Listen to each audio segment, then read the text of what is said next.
Are you ready? The Cody Rhodes, Becoming Cody Rhodes on Peacock special. I did have a chance to finally watch that, and I can't stress it enough. You definitely need to go out of your way and you need to watch that. Now, I want to warn you guys beforehand. The documentary is almost 2 hours. It clocks in at an hour and 58 minutes. Now, before you moan and groan and go, man, that's such a long, oh man, it's worth it. It's worth it. Whether you do a graveyard shift, you're having a hard time sleeping, you just want to check out something that's pretty entertaining, you got to check out that documentary. Take it from me. If I'm telling you that I highly recommend you go out of your way to check this out. And remember, back in the day, a long time ago, I used to stay reviewing shoot DVDs, WWE new DVDs, especially talking about the documentaries and all of that. Okay. If I'm telling you, go out of your way, check out this documentary, you definitely need to go out of your way. All right. How much did I love this documentary? I loved it so much. I'm waiting patiently for WWE and crew to put that on DVD. I would love for them to put that on DVD. I'm not going to go through the full blown rundown, just, really key points that really caught my eye and everything. You think about the announcement that Tony Khan had made in regards to the Elite inking new deals to stay with AEW, tying it back to Cody Rhodes. Okay. Cody Rhodes saying at one point during that documentary, hey, look, I don't want for this next part to be edited out. I don't want this to be deleted. I want for this to stay in. So follow me here. And the fact that he says, look, I didn't leave AEW because of money, had nothing to do with money. He would not say why he left AEW, but it had nothing to do with money. It had nothing to do with issues of other talent, as far as button heads with other talent. So when you hear those things, process of elimination, you're going, well, damn, if it's not the talent, if you didn't leave because of money, and some people would like to believe that, nah, man, at the end of the day, it's all about the dollar bills, y'all. Like, come on. That can be a factor. But if you're doing everything in your power to put your money to the side, you're investing in stock, whatever, you got a lot of money saved up. Money ain't going to be it's pretty much just going to be about, okay, what's really going on here? How much am I truly being valued? Am I really being respected? Yada, yada, yada. Right? So if it's not about money and it's not about talent, and one thing that Cody has been very consistent on since being back in the WWE is that when he's asked, hey, do you still stay in contact with those in AEW? And he says, yeah, all the time. I'm still in contact with a lot of people. I talk to a lot of folks over there on a regular basis. And eventually it's, yeah, the boys in the Elite, yeah, I still talk to them. Yeah, we still cool. Hey, sometimes the best of friends can't work with one another, but that doesn't mean we can't be friends. It's like, that's very true. That's very true. So if you got all that going down, then process of elimination, you can't help but make an educated guess. Okay, so this is about the head cook themselves. This is about Tony Khan. And I really wish, maybe they did, we will never know, but I really wish that the producer, we could just hear them asking the question and then, read a little caption at the bottom of the screen so we can hear what they're asking Cody once he goes through those, because he pretty much opened the door. Did you leave because of upper management or those in charge of the company? And if Cody would have just been able to say no comment, then that definitely would have sealed the deal and tell you all you need to know. But I mean, the breadcrumbs is definitely there. It's safe to say that the more hands-on Tony Khan, remember, we saw how it was when Tony Khan was just pretty much, yeah, guys, go ahead, do your thing. And then the more and more power that TK wanted. And look, I get it. I'm not shitting on it, guys. I'm not shitting on it. It's his company. Well, actually, it's his. I mean, we can kind of be technical about that, but this is his company, okay? That's his playground. Those are essentially his toys. If he wants to be vocal and he wants for certain things to play out, right? We saw this eventually over time. He started to acquire more and more. I don't want to say power because the power was always there. I think the better choice of words that we can use right here is, hey man, I want to have more say in this. I want to be more. And for some people, it can be a vanity project. For some people, it can be a vanity project. There are some people, and you all know this very well, for those of you that are in the workforce, you all have experienced this and know this very well. You will come across those that have this I complex syndrome. And what do I mean by that? Well, when the team is being given a lot of credit for, hey, y'all did this right, y'all did that right. Oh man, we're just hitting all the numbers here this quarter. This is up. Oh, great job. Oh man, the revenue, by the way, from sales, this is up. Oh, you know, there's always usually that one person in the group that's got to say, well, yeah, I'm responsible for that. So I wouldn't be surprised if eventually TK got to that point where, yeah, I know this is like a whole team, but, you know, I want to be given the recognition. I need for the spotlight to be on me and everything. I want to be the first thing that people recognize, give props to as far as this company and everything.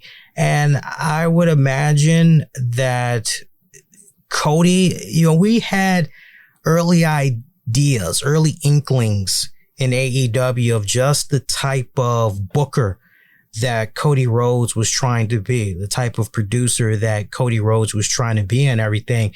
He literally was picking up right where his dad left off and then some.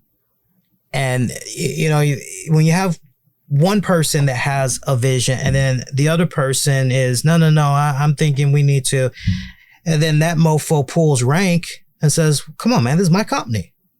Right.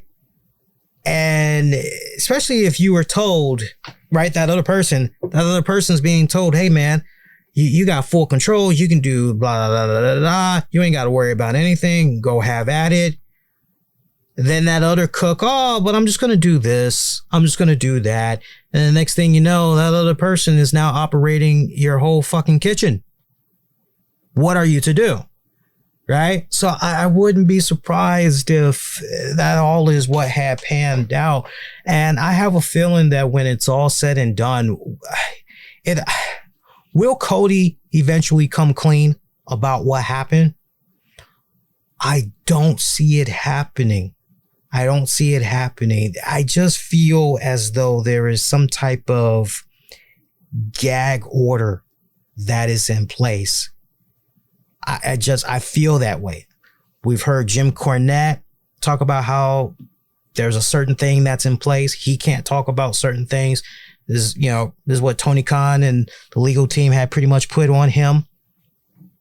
So, and to the point, I almost want to say I remember Cody at some point. I'll see if I can research and find it. But I almost want to say that Cody, from a legality standpoint, he can't tell the full truth behind his AEW exit.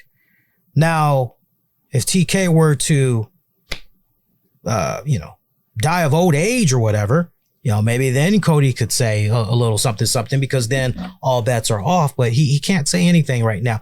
It's quite taken back by the fact that his older brother, Dustin, did not appear in this doc. There was a lot of stockpile footage that was used of Dustin and everything. And I just couldn't help but look at that and say, wow,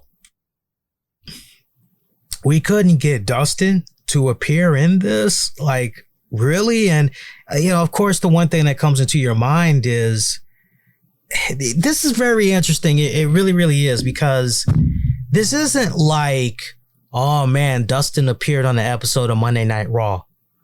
Oh man, Dustin appeared on an episode of SmackDown or NXT or at WrestleMania or the WWE Hall of Fame ceremony. We're talking about, I'm just trying to wrap my head around this, because before anybody goes, well, he couldn't, dummy, because he's an AEW. So, well, let's not forget, wasn't that long ago that Chris Jericho was given permission to go do the Stone Cold podcast? Okay. And that was a Peacock exclusive. So the fact that this documentary, okay, right now we can only access it on Peacock, and damn, we couldn't get Dustin on there. Now, for some people, I'm sure that had a lot of them go, what the hell is going on here? Dustin and Cody, are they beefing or something? What's, and it's okay for you to think that.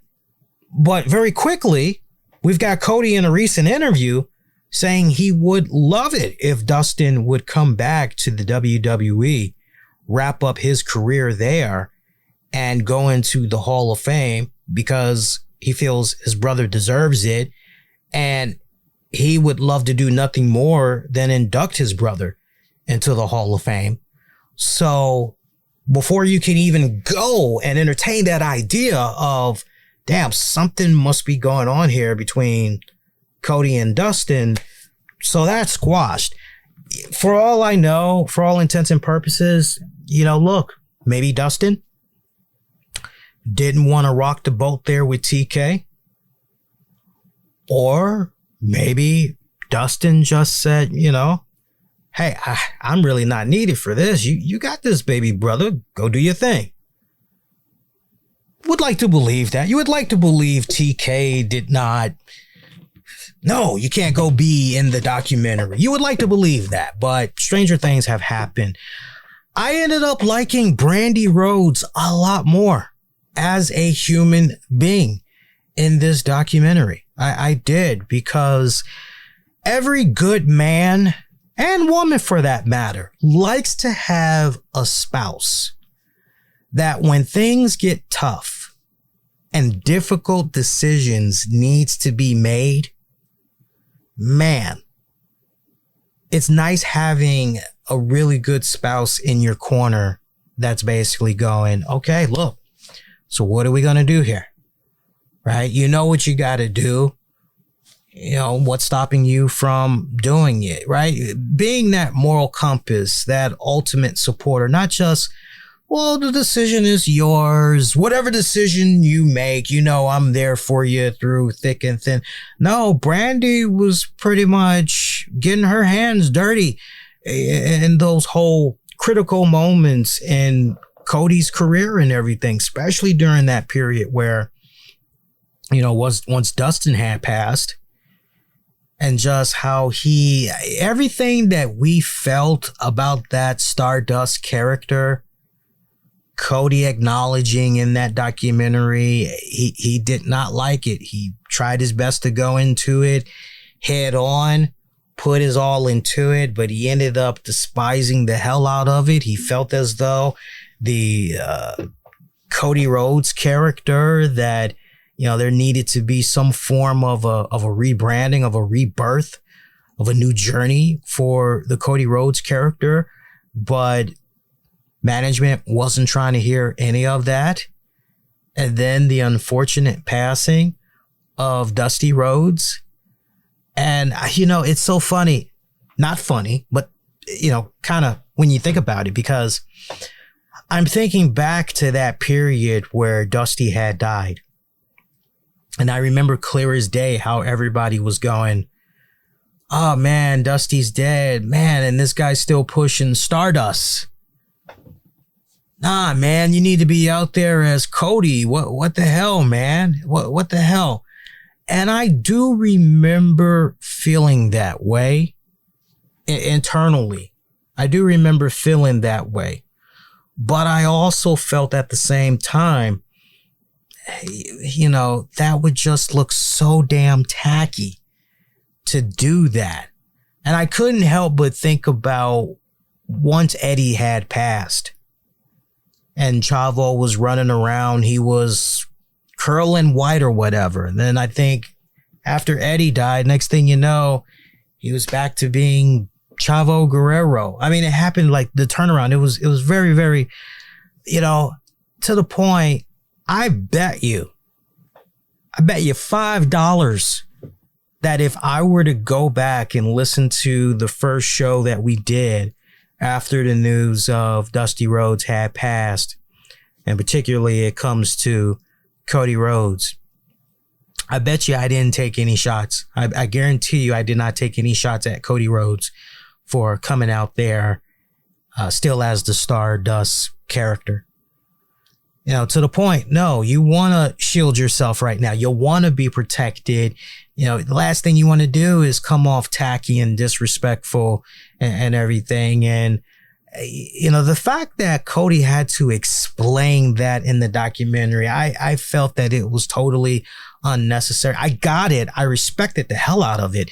But I totally felt that, you know, for the fans that just did not get it, they didn't understand why, right? Yeah, that rubbed me the wrong way. But nah, Brandy definitely being there in Cody's corner when he really needed it the most. She just came off as a more likable, decent human being. I connected to her more so than her entire run in AEW, believe it or not. And look, the whole heel show, not the heel show, the Roads to the Top show, that really did not help. That really did not help Brandy at all as far as I was concerned.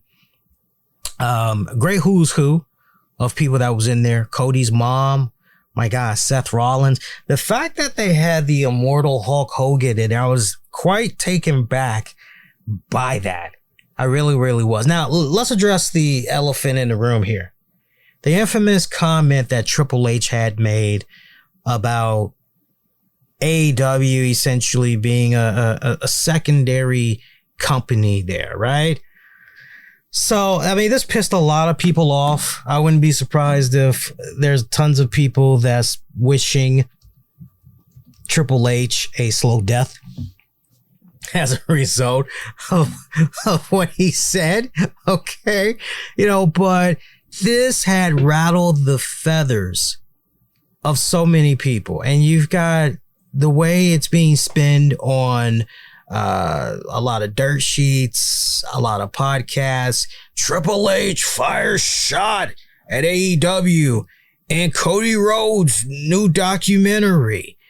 And the quote that I want to read to you guys here, for those of you that didn't see the comment here, let me see if I can I thought I had the comment off the break here.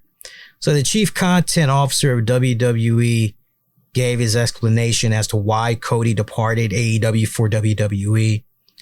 It's taking that gamble again and saying, I didn't grow up dreaming of being the champion or the face of a secondary promotion. I wanted to be the WWE champion. So obviously this had a lot of people, man, this son of a bitch. Oh, the egotistical, this cold-hearted, all the other. I did not look at his comments as him firing shots at AEW. Now, before people go, you're being naive, you're being silly, you're being blinded, you WWE mark. I'm looking at it from this standpoint.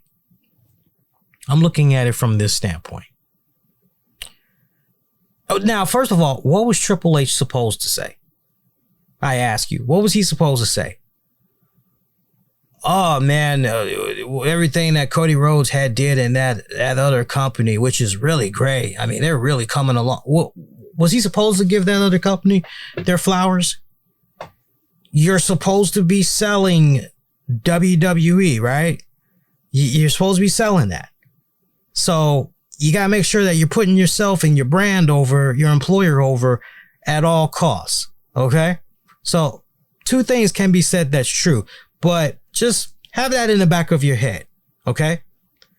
But the other thing that I felt, and I always had felt this way, even long before Cody had left AEW, understanding way before this documentary even came out that it was Cody's dream to acquire the championship that his father never held. Okay, so does Cody really want, for the very first World Heavyweight Championship he acquires, does he really want it to be the AEW title? Does he really want it to be the AEW title? Or does he want it to be the WWE title? You know, the title that you can go, yeah, this is the one. It may have a new name, but when you trace its respected origins and you're able to link it back to this title, and then it was this one, and then, you know, this person held it, this person held it, this person held it, this person held it, and this person held it, and so forth.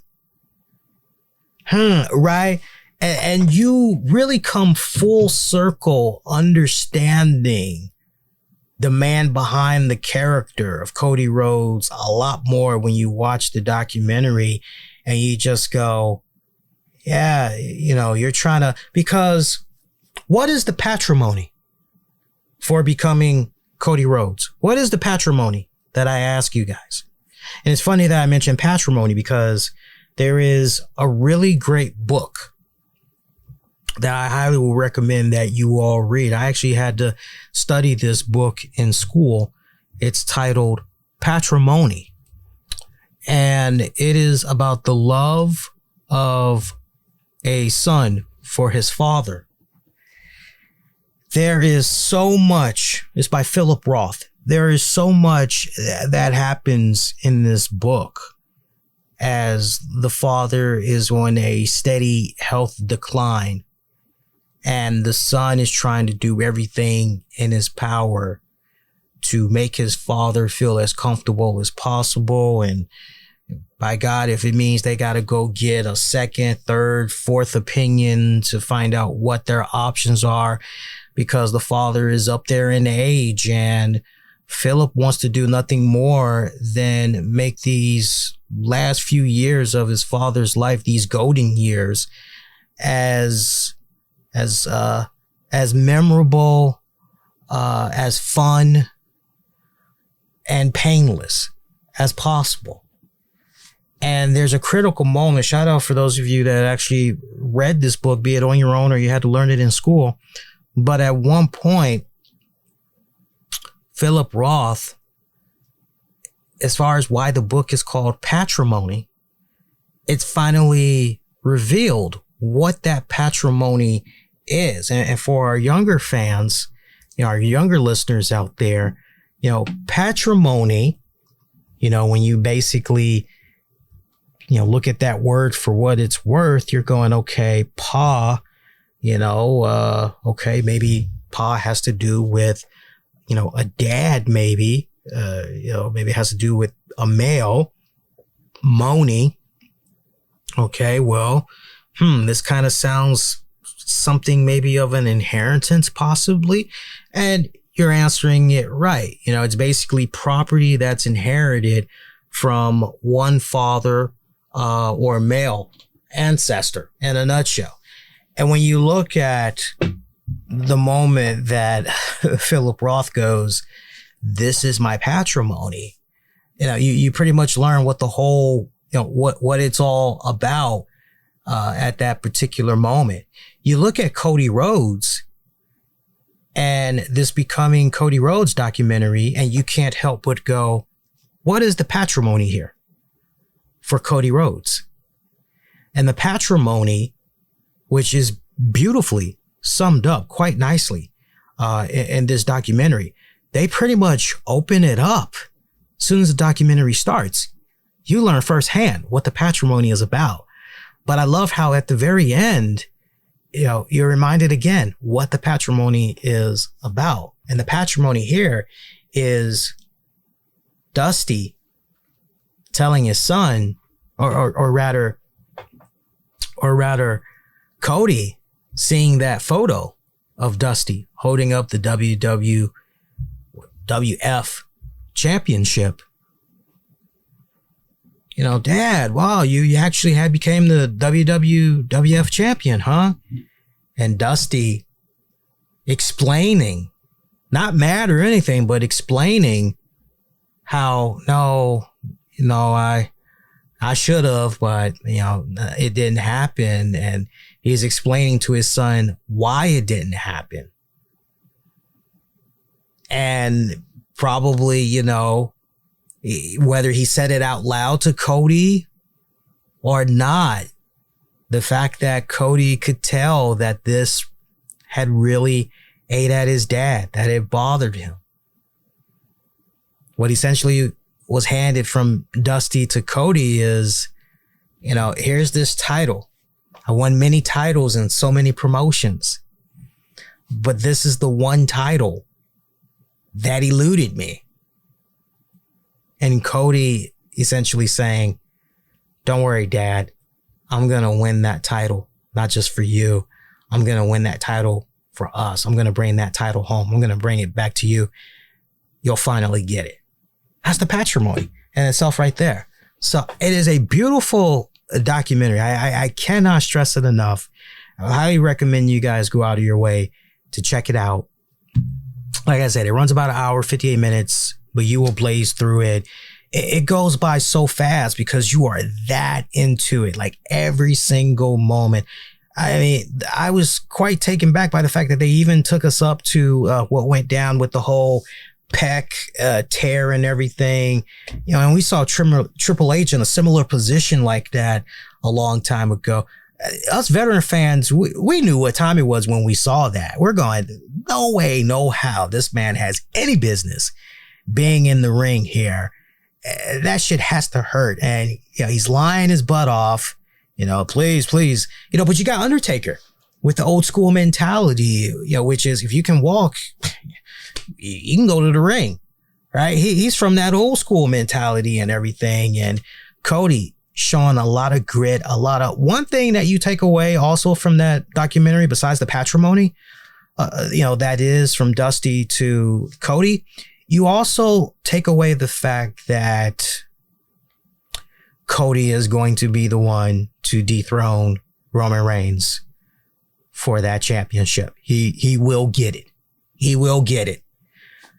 I told you guys, they're going to run that back at next year's WrestleMania. And WrestleMania is going to be in Philly. Yeah, that's going to be Cody. I said that long time ago.